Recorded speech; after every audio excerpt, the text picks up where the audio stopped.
Nous sommes ici au niveau de la maison Philippe Cohen pour les enfants des Évrais. Nous lui remercions d'abord pour l'appui qu'il nous a fait, la confiance pour le financement de cette œuvre grandiose.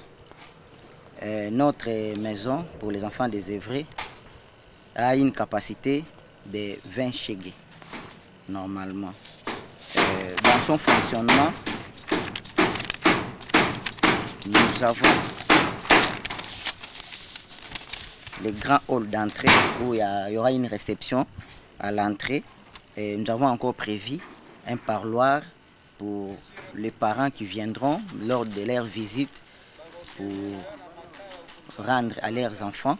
Nous avons prévu un endroit où, dans l'intimité, ils peuvent s'échanger avec les enfants. Donc, à partir de notre hall d'entrée, nous avons une entente, une petite entente et un parloir.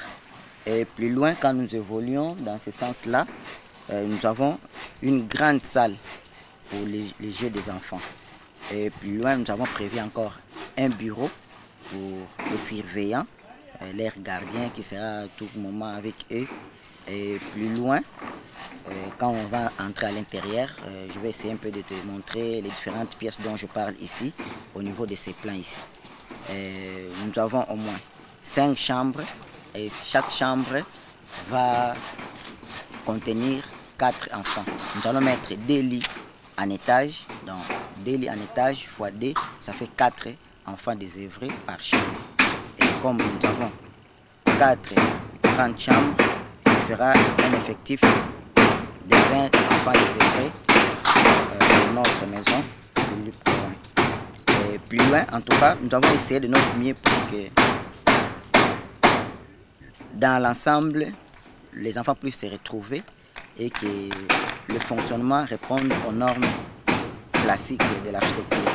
Nous avons une buanderie, nous avons un magasin, nous avons des dépôts pour leurs vivres, nous avons des vestiaires, nous avons une grande cuisine, nous avons des dépôts jour, nous avons des dépôts services, nous avons des offices. Et de l'autre côté ici, nous avons un grand réfectoire pour permettre aux enfants de bien dîner et de rester calmes. On peut entrer à l'intérieur pour que je puisse expliquer les différentes pièces dans son ensemble. Mais le bruit aussi que vous attendez à ce moment-là, nous sommes en train de toller. Donc c'est la dernière étape de notre maison avant la finition. Donc nous sommes au niveau de la toiture. Nous avons déjà fait les fermes dans son ensemble. Maintenant, nous posons les tôles pour finir un peu l'œuvre en question. Donc je vous prie si on peut faire la visite des différentes pièces de la réception de notre maison. Et à l'entrée, si on peut entrer ici. De ce côté, c'est notre parloir qui fera l'objet des visites de famille pour les enfants des Évrais. Ils peuvent parler dans l'intimité. Nous avons réservé cet endroit-là. Si nous pouvons évoluer encore plus loin, qui sera notre réception, nous allons prendre notre couloir, un petit dégagement qui nous conduit dans la salle de jeu et puis plus loin les bureaux et les chambres. Nous sommes dans la grande salle de jeu pour les enfants des Évrais. Vous voyez vous-même la capacité, donc dans sa capacité, elle peut contenir même 30 ou 40 enfants des Évrais.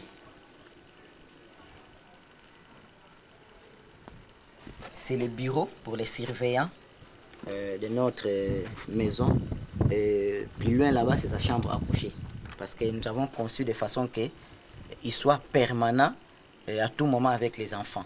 Donc nous avons prévu un endroit où il va travailler, dans son bureau, et aussi sa chambre à coucher. Et à l'intérieur de sa chambre, nous avons les sanitaires. Donc, il va toujours rester permanent avec les enfants. Et de ce côté ici, nous allons prévoir à cet endroit ici une salle de bain pour le surveillant, en communion avec sa chambre à coucher. Nous sommes dans un autre dégagement, un grand dégagement qui mène dans la partie nuit, où nous allons trouver les différentes chambres pour les enfants des Évrais. Et à cet endroit ici, nous avons prévu les sanitaires. Donc il y a tout un box où on va essayer de cloisonner qui sera les sanitaires pour les enfants désœuvrés, à ce niveau ici. Et maintenant, nous allons visiter les différentes chambres à coucher. Endroit ici, nous avons la première chambre à coucher pour les enfants désœuvrés. Nous avançons toujours. Ici, nous avons la deuxième chambre à coucher pour les enfants désœuvrés. Nous allons toujours. Ici, nous avons la troisième chambre à coucher pour les enfants désœuvrés.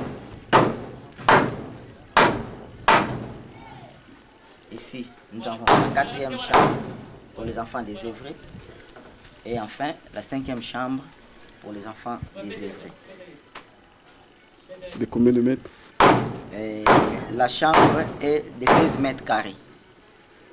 Donc, chaque chambre a une superficie de 16 mètres carrés. Donc, nous avons prévu qu'elle pourra contenir au moins 4 enfants désœuvrés. Parce que nous allons mettre au moins 2 lits en étage.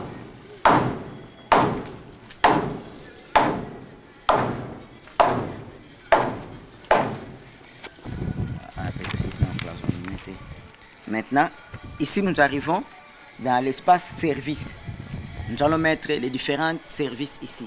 Donc, nous avons les magasins, nous avons le dépôt, nous avons la vestiaire pour les personnels qui seront là pour aider les enfants désœuvrés pour leurs habits, pour faire la lessive, la vaisselle, pour préparer la consommation. Donc, c'est dans cet espace ici que nous allons essayer un peu de mettre toutes ces différentes pièces. Nous allons de l'autre côté pour voir un peu l'espace du réfectoire où les enfants désœuvrés vont essayer un peu de prendre leur consommation. Maintenant, nous allons prendre un petit couloir ici pour aller au réfectoire. Il y a une porte là-bas et nous allons constater encore une autre porte qui sera de l'autre côté. Donc, on va pour entrer au réfectoire. Partie service. Et maintenant, nous arrivons à la grande porte d'entrée. Vous allez vous rendre compte que cette porte sera en communication directe avec la salle de jeu pour les enfants désœuvrés, en provenance de ces petits couloirs-là, un grand dégagement en soi. Et nous allons mettre toute une sorte de passerelle ici. Même quand il pleut, les enfants désœuvrés peuvent accéder facilement dans leur réfectoire. Donc ici, nous avons notre grand réfectoire qui fera aussi office avec le temps, peut-être d'une salle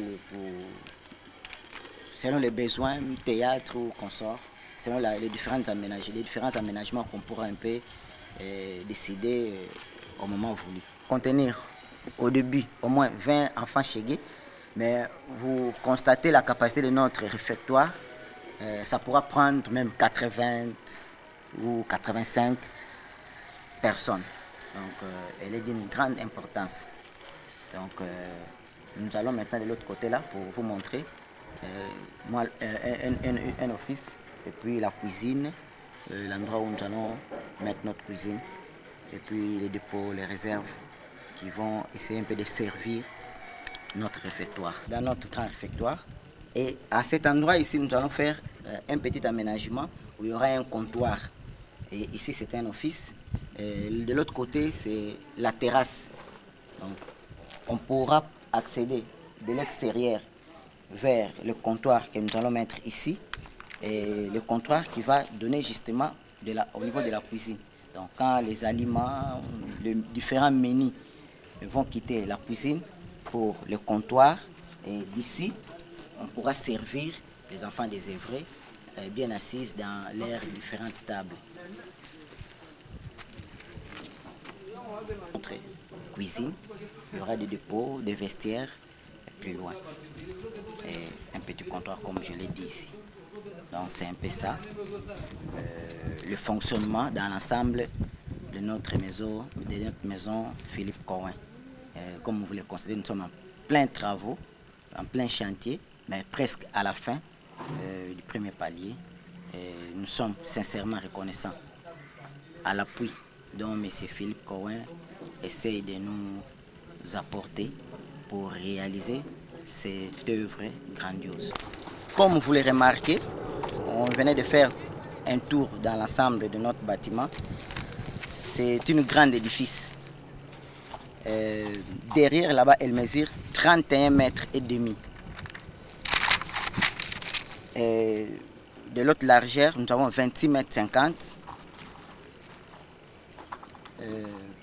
Au niveau de la longueur de notre réfectoire, elle mesure 20 mètres. Et à l'entrée ici, dans notre façade d'entrée, dans son ensemble, le bâtiment mesure 31 mètres 50. Donc, de ce qui est de la superficie, vous allez vous rendre compte que vraiment, il s'agit d'un grand bâtiment. Vous pouvez aussi constater le plan, malgré ce vous avez vu l'œuvre bâtie, mais le plan aussi peut vous refléter quelque chose, comme le plan le montre ici. L'œuvre en question, comment elle se présente, malgré que vous venez de voir un peu sa matérialisation, mais les images peuvent parler quelque chose. Donc, enfin, nous restons reconnaissants sincèrement pour votre appui. Et nous espérons attirer toujours votre attention dans ce genre de soutien financier, moral, matériel, pour que dans les jours à venir, les tels actes continuent toujours. Nous vous en remercions sincèrement. Merci.